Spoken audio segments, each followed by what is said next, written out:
Okay, so the next step is to create the second floor. We realize we don't have a second floor plan because we don't even have a second floor level in our building. So levels, and I kind of went over this a little last week, a level is a kind of datum. It's kind of like a reference plane. It's a two-dimensional plane in 3D space. And levels are horizontal planes. And so they define absolute levels within your building. You don't see a level in 3D, just like you don't see a reference plane in 3D or a grid. But if you go to an elevation view or a section, you can see the levels of the building. So let's go to the existing south elevation. And we see our levels. We've got top of footing. We deleted the bottom of footing if it was even in there. I might have deleted that for you. First floor is at 0. The plate height is at 18'4". So we need ourselves a level here. And we wanted the level to be at, did I say, 9'4"? So there's two ways to create a level. You can either just put a fresh one in, or you can copy another level. Let's try it both ways just so we know the ins and outs of this. So, anybody find the button for levels? It's on your home tab, and it says datum, and you can create a level or a column grid. So we'll do level. So now the first click is going to be the free end. So I'm going to line up with those left endpoints and click to start my level. And just like a lot of other things, sometimes the easiest way to put it in is just kind of arbitrarily slop it in, then come back and firm up the dimensions to be exactly what you want. Second point, you're going to get the little level head indicator at the end, escape, escape, to get out of the command. Now it called that level 9. Well, that just shows that when I was making your template for you, I was fooling around with a lot of extra levels and I deleted them. So we need to change that from level 9 to level 2. So let's select, and you don't try to click on the text, you click on the line of the level to select the whole level. So I click that, I see how the whole level is selected, and then I click on the text of the name there, level 9, and I just highlight the 9 and change it to a 2 and hit enter. And what it says is, would you like to rename the corresponding views? Well, that's because when we created that level, it automatically created a floor plan and a ceiling plan to go with it. So initially, you can say yes to this, but be very careful about saying yes to this after the very first step of a new level. So if I say yes, then what I've got now is a view called level 2 instead of level 9. So if I had looked carefully when I created that level, it said level 9, and there was a floor plan level 9, and a ceiling plan, which, again, from the quiz we didn't have yet, level 2, because I renamed it from 9 to 2. Now, that's not the naming system I like to use, because level 2 isn't enough to describe a floor plan on the second floor, because it's either an existing or a new floor plan. We'll get into that in assignment F with phases. So let's rename our floor plan from level 2 and call it, and we'll start with a working view like we have on the others. Right-click Rename on the browser. And I'm just going to say work, WK, L2 dash exist. And really you don't even need the word architectural on the end of a working view, because an architectural floor plan doesn't show furniture, it shows walls and casework. Well, this is a working view, so at any time I can turn on and off stuff that I want to see or don't want to see. I can change its color, its scale. So really the only important thing about the name of the working view is the floor level and whether it's existing or new. Now, this is the question that you want to say no to. Remember how when we renamed the level from level 9 to level 2, it renamed the level for the view, the plan view, to level 2. This time when we change the plan view name, we don't want to change the level to say work L1, work L2 exist. So we say no. And invariably, one or two people make this mistake. And so when they change the view, let me undo that. So if I right-click Rename, and I go Work L2 Exist, and I say OK, and I say yes to that question because I'm running right through the red light, it changes the name of the level to Work L2 Exist. Well, that doesn't make sense. I want that level name to stay level 2. So I'm going to undo and just change it one more time.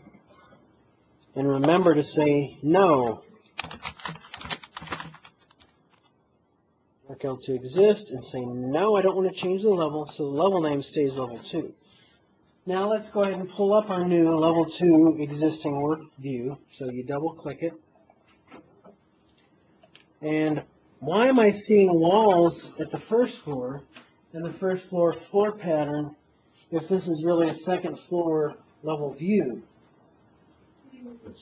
No floor yet. Yeah, that.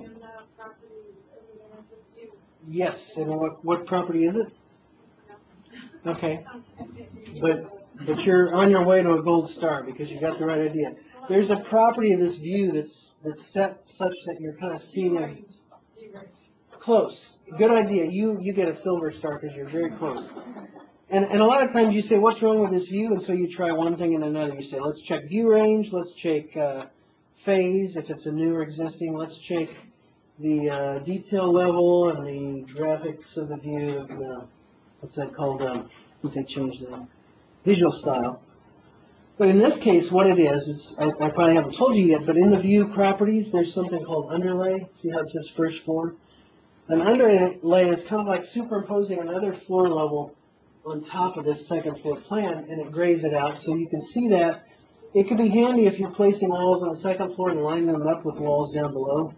But in this case, it's kind of confusing, so we'll turn that off by just going in there and changing the property where it says underlay of the view properties to none, and then that turns off that ghosted image of the first floor.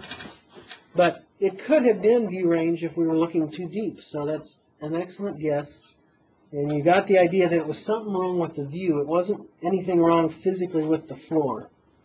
But if you're not sure, I always recommend checking it in 3D just to make sure that what you thought was going on is really going on. Yep, the floor is down at level 1. Let's go to the elevation view and see that level 2 is up here. So it was all a problem with our second floor floor plan view. Now the next thing we want to change is that detail level.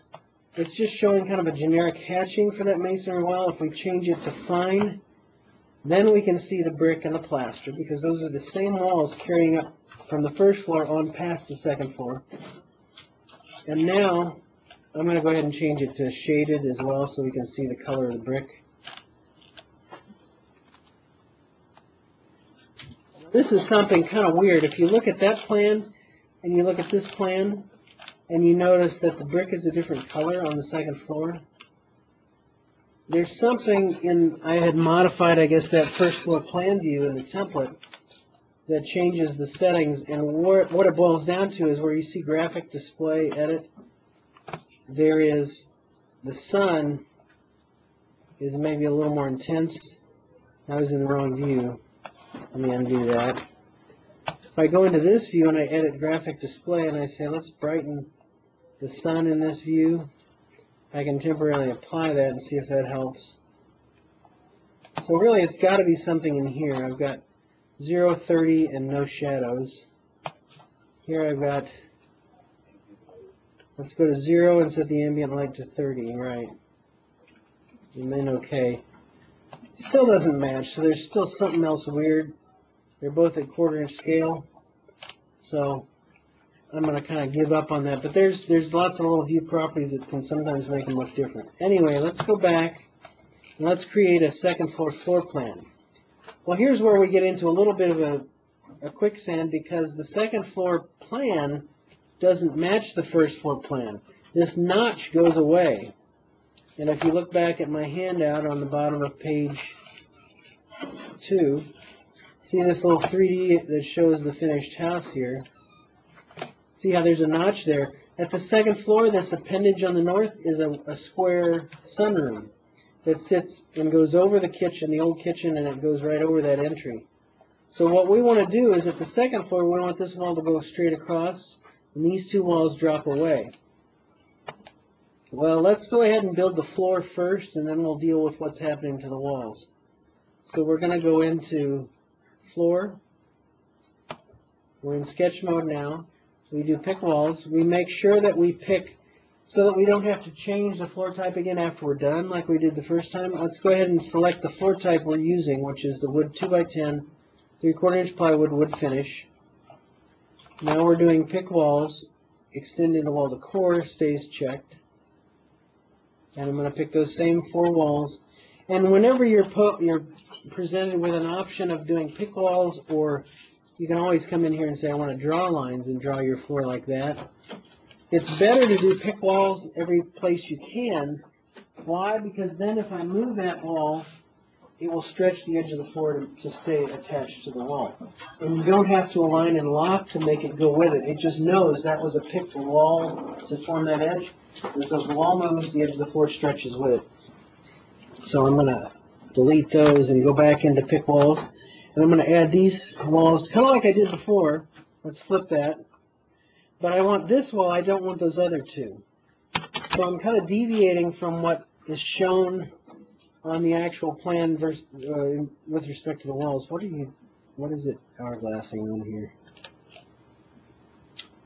Sometimes Revit just kind of goes off on a little trip on me, and I don't know what it's busy doing. Enough. Yeah. Shouldn't have too much to think about right now. I didn't ask it to do too much. That was fine. Yeah. It's probably the antivirus updating or something. Yuck. Okay. So there's my sketch. So on this floor, I want that line to come all the way back here. So let's do the same little trick where you split, and then you just snip that line into 2 pieces. Now I can do trim. I'm going to trim that line, that one down to here. Whoa, now the trim button's not working.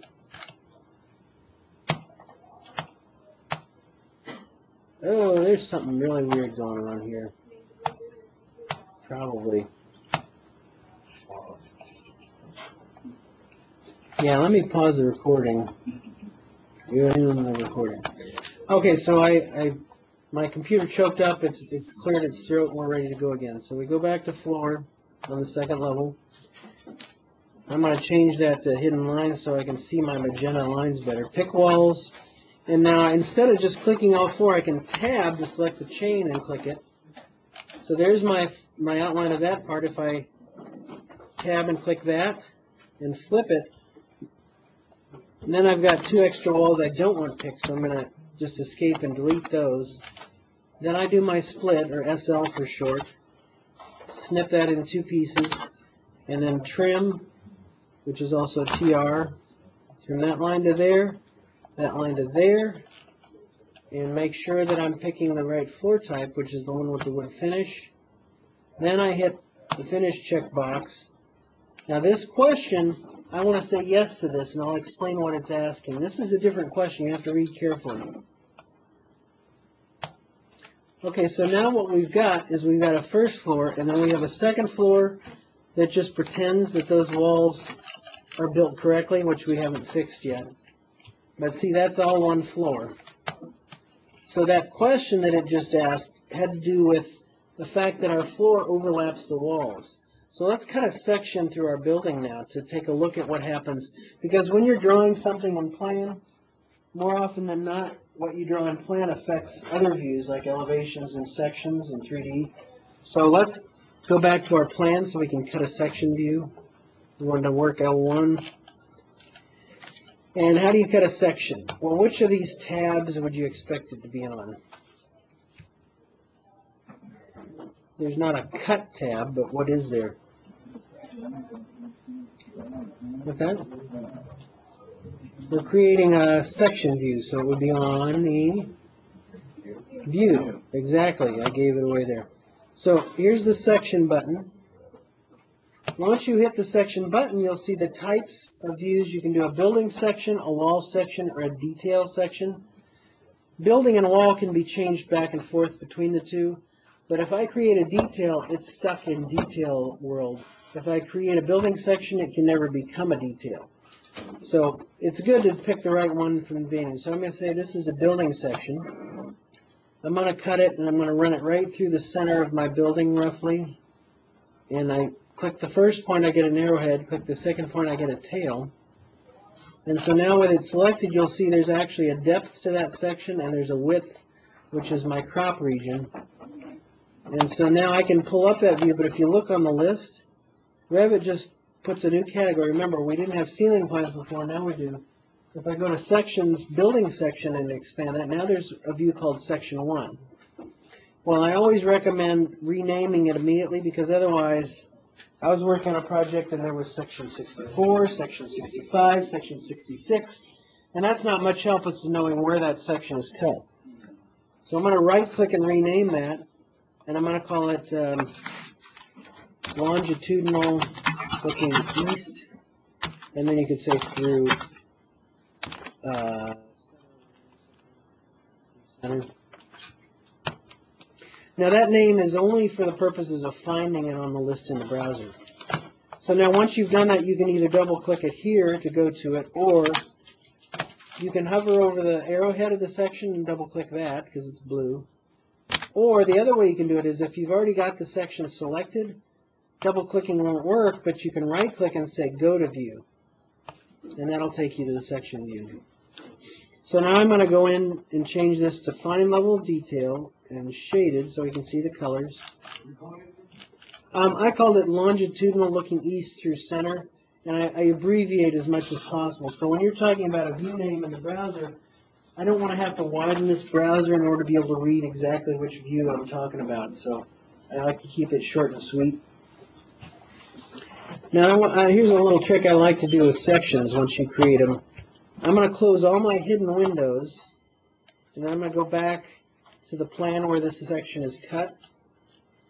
Well, one little trick that Revit gives you is if you want to find out where this view is cut, and you got the section on the screen, right-click and say Find Referring Views. And then it'll let you pull up, in this case, Work L1 Existing Arch. And when you open it, not only does it take you to that view, it highlights the section in question. So if you end up with like 25 sections in your building and you want to figure out where one of them is cut, open up the section, right-click and say Find Referring Views, and it'll highlight the section in question. So now I'm going to tile my section in my plan, WT. And the trick I like to do is show that you can actually flip a section left to right. So watch what happens on the right. I'm cutting, looking, here's this little wall here is shown right there. That's that wall. So if I hit the section here, and I hit this flip arrow, it actually flips it in the other direction, and see how the view changes live before your eyes. It's looking the opposite direction. And I want it to look east. But the next thing I wanted to show is down here at the first floor, let's bump the scale of our section view up to ½ an inch equals a foot, so we can read the line work a little easier. So see how this floor at the first floor level is overlapping those foundation walls by an inch. And so this is a situation where Revit has two things that are kind of occupying the same personal space. And so we don't want overlap, because then if we were to do a takeoff of the materials, it would say, well, you got this much stone, you got this much wood, which is technically incorrect. You can't have two materials sharing the same volumetric space. So there's a button in the Modified tab, Join Geometry right here.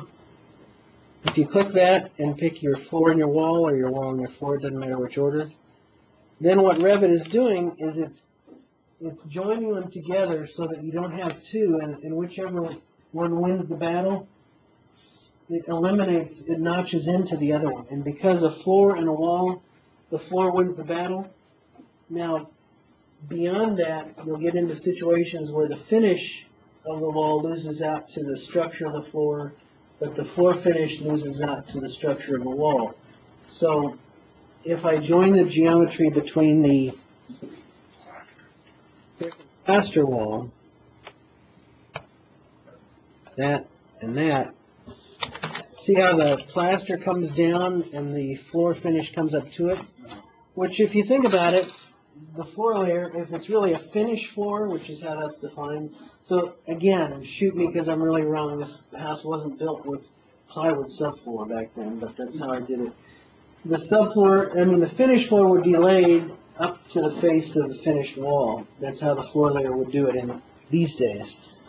So Revit figures that out, and now when things have joined, all the materials, the components that touch with a thinner line, and all the outline of the entire detail is heavied up like it shows there, with the exception of this. So I have to do join again between the brick wall and the concrete wall, or the stone foundation wall.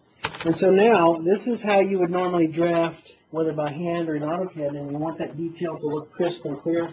You heavy up the outline of everything that's all this assembly, and you have thin lines where the various components of the assembly touch. So Revit automatically does that as long as you use this join geometry tool where necessary.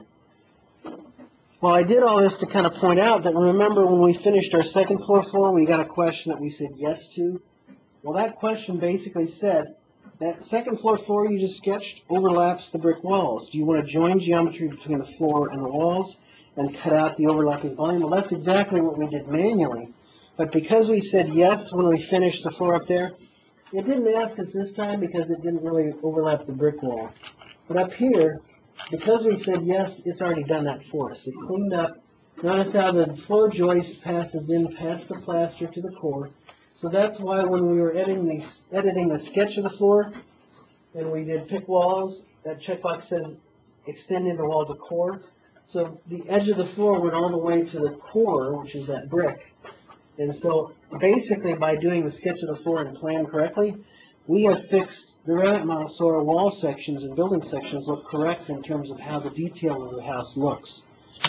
So it's very different than just drafting a bunch of 2D views in AutoCAD, because you build the model correctly and you think all this through, then you've really solved the architectural solution to how to put the building together, and then you start cutting views and looking at it and you say, yeah, that looks right, it's time to throw dimensions, put notes, put it on paper, put it on a sheet, print it out for the contractor to build the thing. Any questions about that? Would that joist actually be embedded 4 inches? Yeah. Yeah, and what's happening here is the floor type has this 9 1/4 inches of joistness that you wouldn't really have. It would have intermittent joists at 16 or 24 in center. And so this is kind of a good way to do it in a little bit more schematic mode. But what I like to do when I'm building a floor on a real project is the floor structure would only have the subfloor and the finish, and then I would use a beam framing system that would have 2x10s at 24 inches or 16 inches on center, and it would literally show every beam, and then it would be more realistic. Yeah?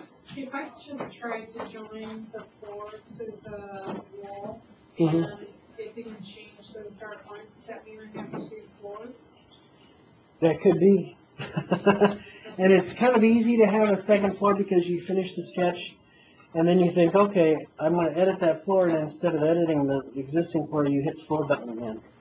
And so that's why I kind of stress, when you hit the floor button, you're creating a new floor. If you want to modify one that's there, you got to select the existing floor and edit its boundary. But that's easy to happen. It's even easier when we get to ceilings to have 1 or 2 or 3 ceilings that are kind of on top of each other, because you don't necessarily realize you've created a ceiling sometimes. Other questions? Okay, I just tried to build it all in a way, so Okay, let me go ahead and finish this recording because we're ready to take a break, and I'll take a look. So let's do session 3.